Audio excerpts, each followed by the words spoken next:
오래전에 미국에서 서부 개척 시대에 이제 도시가 형성되기 시작하며 활발하게 움직일 때 기차 여행과 역마차가 같이 다니던 시대가 있었습니다. 이때 이제 시골에 열차 반드시 통과할 때는, 도시를 통과할 때는 건널목을 통과할 때 건널목 철도 여군이 항상 통제를 했어요. 우리도 어린 시절에 보면은 이 건널목 지날 때마다 이렇게 차단기가 내리지 않습니까? 그런데 어떻게 해서 역마차하고 지금 열차가 같이 다니는데 역마차의 시골 이 건널목에서 대참사가 일어나서 전원이 사망한 사건이 있었다고 그럽니다. 이때 이제 어떻게 해서 기차가 지나가는데 이렇게 됐냐, 이렇게 이제 청문회가 열렸다고 그래요. 그래서 이제 당시에 근무자를 불러서 자리를 지키고 있었냐? 예. 기차가 오는 것을 알고 있었냐? 예. 항상 기차는 그 시간에 옵니다. 너 등불을 들고 나가서 이 신호를 한 거냐? 예. 그러면 어떻게 했느냐? 수칙을 지켜서 좌로 우로 이렇게 역마차가 오는 걸 보면서 흔들었냐? 예. 그럼 아무 죄가 없네. 근데 제일 중요한 걸 안 물어본 거예요. 그 등불이 꺼졌냐 켜졌냐? 그러니까 이게 등불이 꺼졌는지 안 꺼졌는지 이것은 제일 중요한 걸 이야기하지 않았다 그래요. 이렇게 여러분, 우리가 오늘 사는 세상에 오늘 예수님이 오늘 이 본문에 누구든지 등불을 켜서, 등불이라는 것을 켜서 그릇으로 불 켜놓고 안 보이도록 그릇으로 덮거나, 예수고 힘써서 등불을 켜놔놓고 아래로 평상 아래에 두지 아니하고 잘 비춰지도록 등경 위에 두나니 이는 들어가는 자들로 그 빛을 보게 하려 함이라. 집으로 들어가거나 어떤 공간에 들어갈 때에 빛이 잘 비춰져서 그 빛을 보면서 어두움을 구분하도록 빛의 역할은 어두움을 밝히는 역할이니까요. 그 빛을 보게 하기 위해서 등불을 켜는 것이다. 예수님이 이 말씀을 하세요. 실제로 이 등불이라는 것은 아무것도 아닌 것 같아도 우리나라 6.25 동란사에 보면은 1950년 9월 25일 날 메가더 장군이, 당시에 오성 장군인데 최고 2차 대전의 영웅이니까 최고 사령관으로 6.25 전쟁에 메가더가 이 땅에 이제 와서 어디를 다시 회복할 것이냐, 전투가 벌어져서 마지막 지금 낙동강 방어선을 해서 밀고 밀리고 하고 있는데 이 인천 상륙 작전을 하기 위해서 적이 과연 인천 상륙 작전을 할 거냐 안 할 거냐 굉장히 혼란해서 북한군 내부에도 굉장히 여러 가지로 말이 많았다는 거예요. 인천으로 들어올 것 같다. 그 중요한 정보를 소련이 제공했어요. 틀림없이 인천 상륙 작전 할 거다.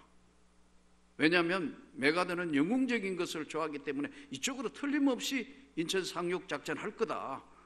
소련에서 정보를 준 거예요.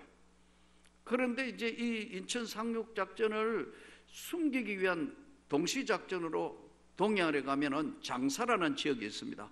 그 장사라는 쪽으로 군대를 보내야 되는데 군대 보낼 우리나라에는 당시에 자원이 없어가 학도호국병을, 학도호국단, 우리로 얘기하면 고등학교 학생들, 이런 걸 지금 불러가 잠시 일주일, 2주 교육시켜 가지고 그냥 전쟁에 장사 해수욕장 그쪽으로 지금 동시로 지금 전쟁에 이 숨기기 위해서 양동작전을 한 거거든요.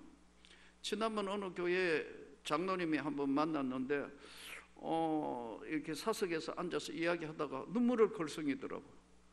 갑자기 왜 그러시냐 했더니 자기가 학도호국단에 갔다 왔는데 자기 혼자 살아왔다더라고. 장사에 갔다 왔다더라고.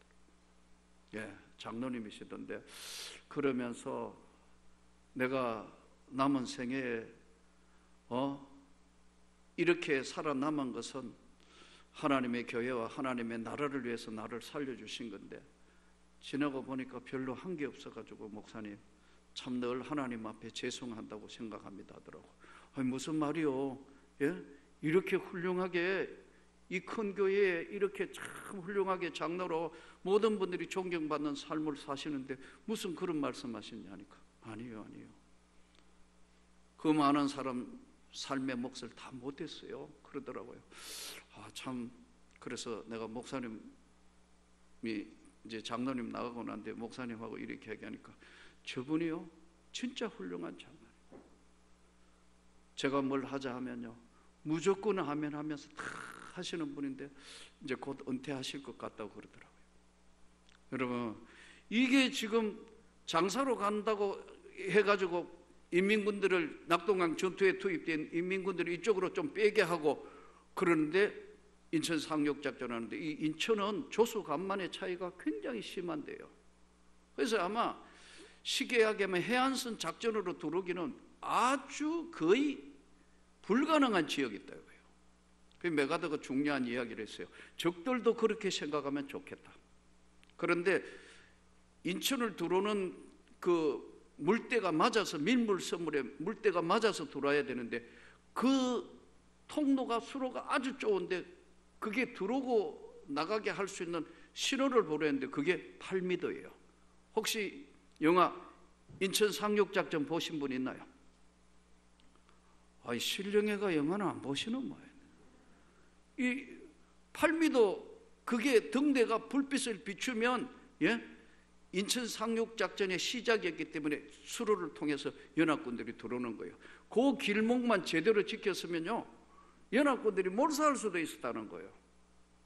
근데 그 8m에 이름 없는 켈로 부대 사람들, 주민들 전부 해서 그 8m 등대를, 그 8m 높이가, 등대가 7.9m, 지름이 2m라는데 그 점령해서 연합군에게 신호를, 등대 신호를 보내므로 수로를 통해서 인천 상륙작전이 시작된 거예요. 우리 민족에게 정말 새로운 6.25 전쟁사에 새로운 전기를 마련한 인천 상륙작전. 그때도 등대가 역할을 한 거예요. 예수님이 이렇게 말씀해요. 내가 세상에 있을 동안 내가 세상의 빛이다. 예수님이 스스로 말씀하시기를, 내가 세상에 있을 동안은 내가 세상의 빛이다.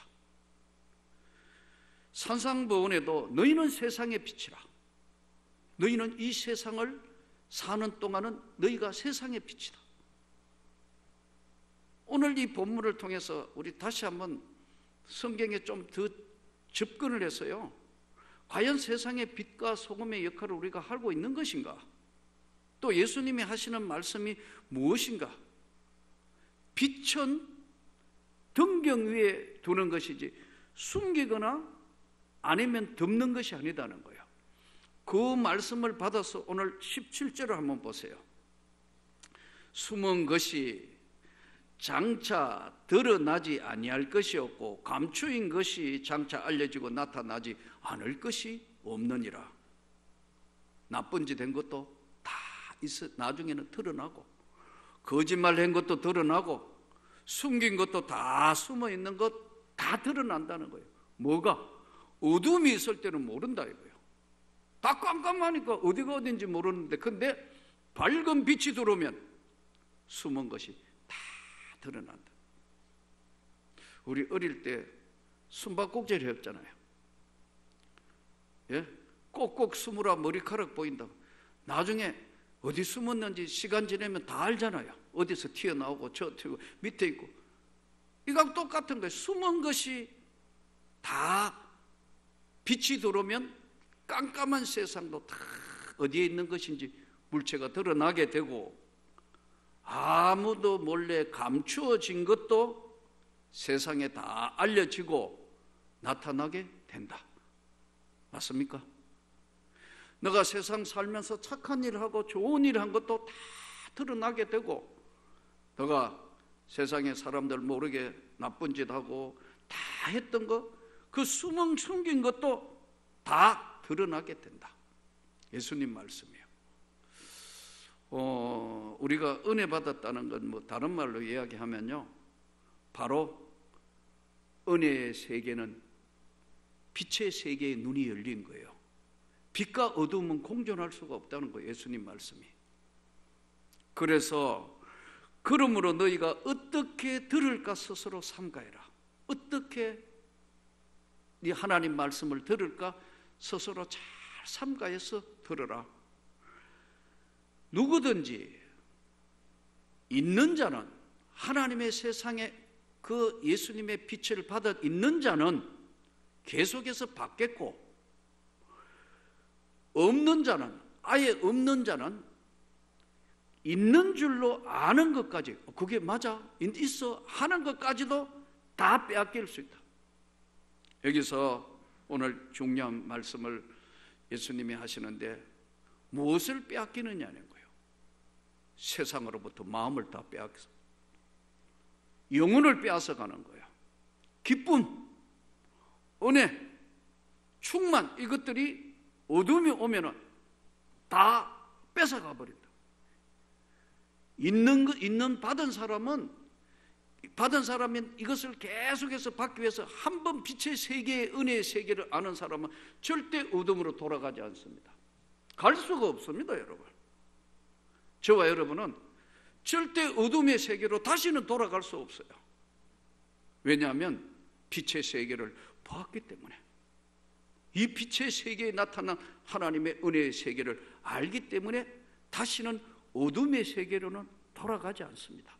갈 수도 없고요. 그래서 이 많은 사람들이 이 빛의 세계를 알지 못한다는 거예요. 그래서 성경을 다시 보면요, 예수를 믿고 구원을 받고 거듭난 것은 빛의 세계의 초대를 받은 거예요. 믿습니까?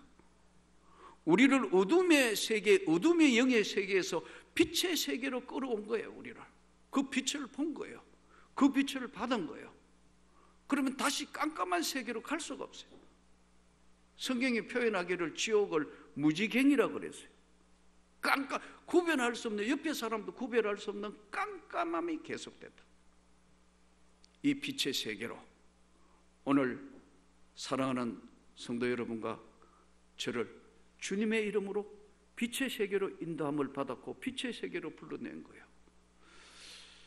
사람들이 오해하는 게, 에베소서 성경을 보면 예수 안에 있는 자에게는, 예수 안에서, 이 예수 안에 있는다는 걸 계속해서 반복해요. 예수 안에 있다는 게 뭐냐면 빛의 세계로 들어온 사람이라는 거예요. 그러니까 잘못하면 빛의 세계에 들어오면요, 나는 이제부터는 고난도 없고 형통과 축복만 계속될 것 같지만 아닙니다. 빛의 세계로 들어온 사람에게는 똑같이 어둠의 세계에 있는 사람하고 똑같이 질병도 찾아오고 고난도 찾아오고 아픔도 찾아오고 힘듦도 있지만, 다른 것이 있다면 견딜 수 있는 믿음을 주신 거예요. 견딜 수 있는 권세를 주신 거예요. 그래서 요한복음 1장 8절에 이렇게 성경이 말씀해요. 참빛, 곧 세상을 비추는 빛이 있었는데 이 빛이 사람들에게 임했는데 사람들이 깨닫지 못하더라. 그러나 영접하는 자, 곧 그 이름을 믿는 자에게는 하나님의 자녀가 되는 권세를 주셨다. 저와 여러분은 바로 면제가 된 건 아니지만, 이게 표현이 맞는가 모르겠지만 백신을 맞은 거예요. 이길 수 있는 능력을 주신 거예요. 세상을 이길 수 있는 것이 뭐냐면 너희의 믿음이라는 거예요. 그 빛을 보았고 빛을 받았고 빛의 세계로 인도함을 받는 거예요. 그래서 고난이나 힘듦이나 어려움이나 이것이 없어진 게 아니에요. 마귀와 사탄의 세계는 어둠의 세계입니다. 빛의 역할이 뭐죠? 밝히는 거 아니에요. 그러나 조그마한 빛만 있어도 어둠의 공간들이 흔하게 물체를 구분할 수 있습니다. 알아볼 수 있습니다.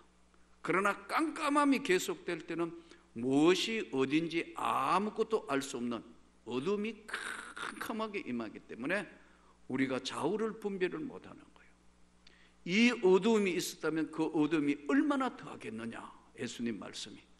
그러므로 오늘 우리가 다시 한번 이 빛의 세계로 난 우리에게 성령으로 충만하기를 축복합니다. 더 밝아지기를 원합니다. 그러니까 어려움이나 고통이 오면요, 얼굴에 기쁨이 사라져요. 근심이 있으니까요. 사람들이 그래, 얼굴 모양이 왜 그래? 얼굴이 왜 그래? 마음이 어둡기 때문에 무엇을 뺏어가느냐면 마음을 뺏어가 본다니까요. 여러분, 아무리 힘들고 질병이 찾아오고 부도가 나고 힘들어도 마음을 안 뺏겨야 돼요. 이 마음을 뺏기는 건 영혼을 뺏기는 거예요. 이기기를 축복합니다. 그렇다고 여러분, 이게 뭐 우리가 예수 그리스도를 믿으면서 모든 것들이 형통하다, 질병이 다 비켜간다, 다 형통하다, 절대 아니에요. 똑같이 고난도 찾아오고 힘듦도 있고 질병도 찾아오고, 그러나 이길 수 있는 은혜를, 빛의 세계를 보았다 이거예요. 그 빛의 세계의 주인인 주님이 치료해 주시는 거예요. 주님이 회복시켜 주시는 거예요. 마음만 안 빼앗기면. 근데 이 마음을 빼앗기지 않도록, 한 성을 차지하고 한 성을 빼앗는 것보다 내 마음을 지키는 것이 이에서 나는 것이다. 마음을 지키는 거예요. 이게 힘들어요. 하나님 앞에 오늘 또 이 세상은 어둠의 세상이 점점 짙어지고 있어요. 이 은혜의 세계, 하나님의 영광의 세계, 초대받은 빛의 세계를 본 거예요. 은혜의 눈이 열렸어요.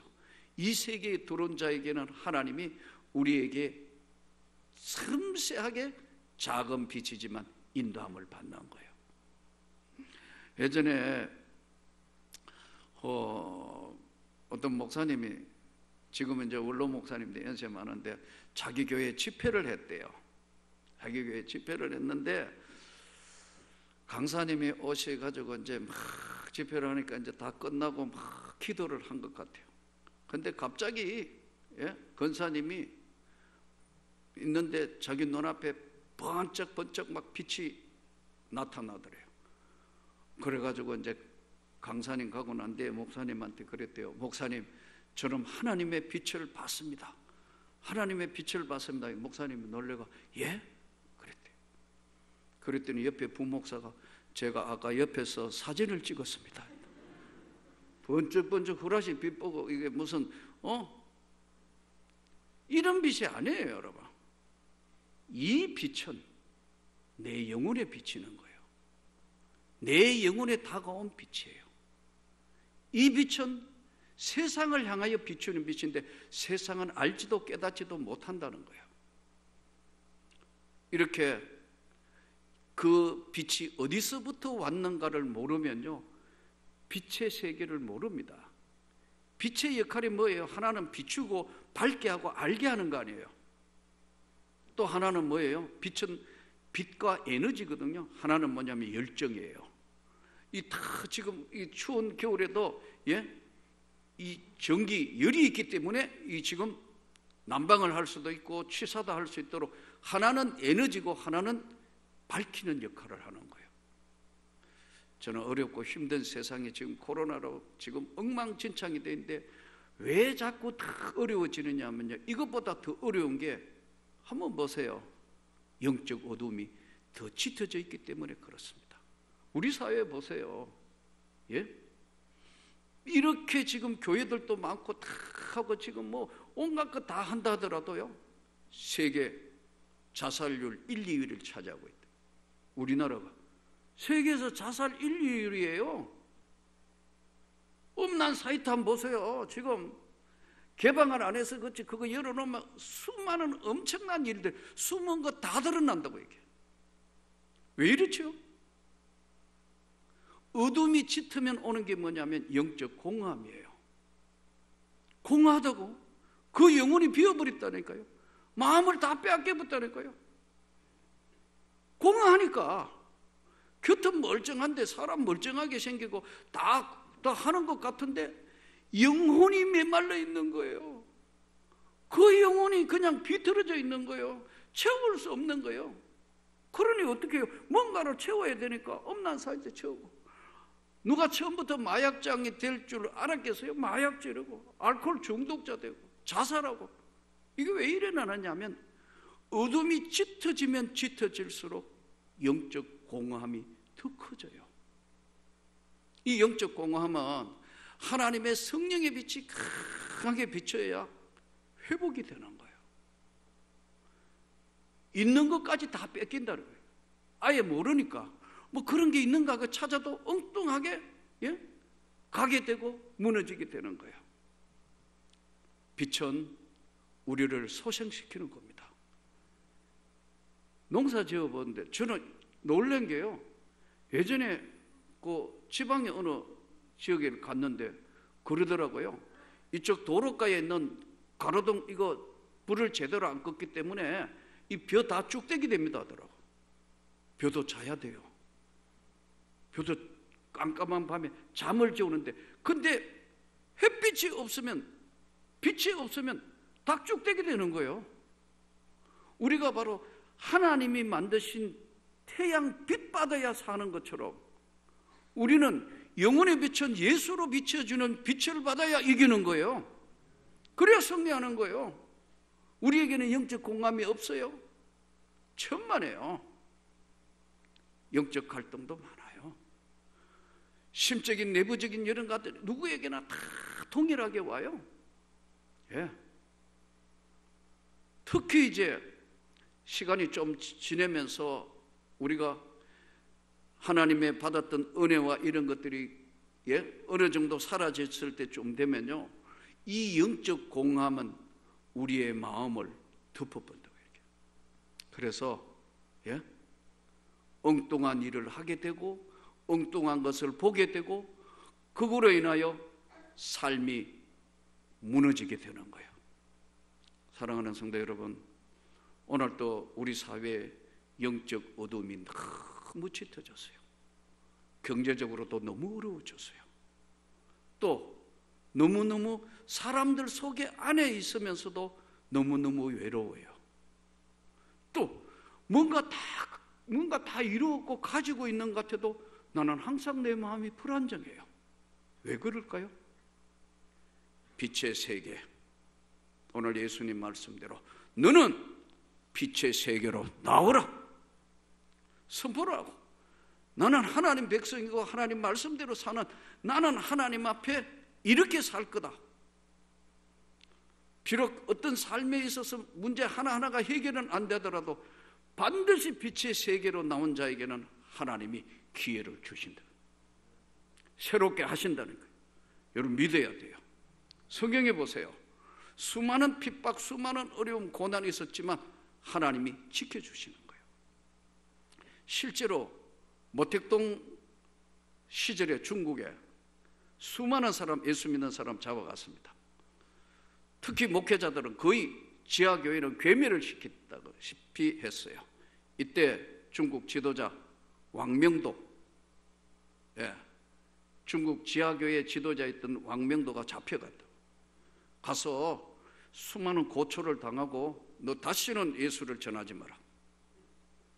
그러지 않으면 가족들, 너 아는 지인들 다 다치게 되고 죽게 될지도 모른다. 너무 괴롭고 힘들고 자기는 뭐 이렇게 순교하든지 뭐 이래도 되겠는데 너무 힘들어서 안 한다고 했다. 그런데요, 시간이 지내니까, 그래서 안 한다고 다시는 복음 전파하지도 않고 예수를 전하지 않고 이렇게 하겠다 해서 나왔어요. 나왔는데 이 목사님 너무 괴로운 거예요. 마치 베드로의 심정으로 돌아간 거예요. 주님을 모른다고 부인하고 통곡했던 베드로의 심정으로 나오자 얼마 안 있어서 빛의 세계를 본 자가 다시 어둠으로 갈 수 있느냐? 절대 없다니까요. 그래서 다시 자기가 중국 도시를 십자가를 지고 다니면서 예수님은 부활하셨고 우리 죄를 위하여 십자가 지시다, 복음을 다시 전파한 거예요. 당장 체포당해가지고 19년을 옥살이를 했습니다, 여러분. 19년 동안. 근데 세월이 흘러서 드디어 출소를 해서 많은 지도자들이 다 모여서 얼마나 고생이 심했고 얼마나 고통이 많았습니까? 아니요, 가장 행복했습니다. 왜냐하면 내가 주님이 주신 빛의 세계에 내가 거기 함께 있다는 것으로 나는 어려웠지만 나는 그 어느 때보다 행복했습니다. 사랑하는 성도 여러분, 그런 것입니다. 그는 하루도 빠지지 않고 찬송가 384장에 있는 나의 갈 길 다 가도록 예수 인도하시니 내 주 안에 있는 국률 어찌 의심하리요. 이 찬송을 부르며 견딘다는 거예요. 빛의 세계로 초대받은 우리, 다시는 어둠의 세계로는 갈 수 없어요. 세상은 이미 어둠의 세계로 다 덮여 있어서 분별을 못하도록 만들어놨어요. 예수 앞에 나온 우리 삶, 앞으로 이 코로나가 얼마나 계속될지 모르지만 아무리 어렵고 힘들어도 여러분 믿음 잘 지키기를 축복합니다. 빛의 세계로 내 삶에 지금 어렵고 힘든 일들이 가지가지 오지만 반드시 승리하게 하고 지켜주실 주님을 믿으셔야 합니다. 그러면 그 주님은 빛의 세계로 들어온 자녀에게 고통과 어려움 가운데 절대로 무너지기는 하지 않습니다. 끝까지 주님이 사랑하는 성도 여러분과 저를 지켜주시고 인도하시고 그 빛의 세계로 들어온 자에게는 아버지의 영광의 세계로 가는 길에 비춘 빛이기 때문에 그 빛을 보고 따라가는 우리에게 하나님이 지켜주시고 보호하시고 함께해 주실 것을 믿고 믿음으로 승리하기를 주 예수 이름으로 축복합니다.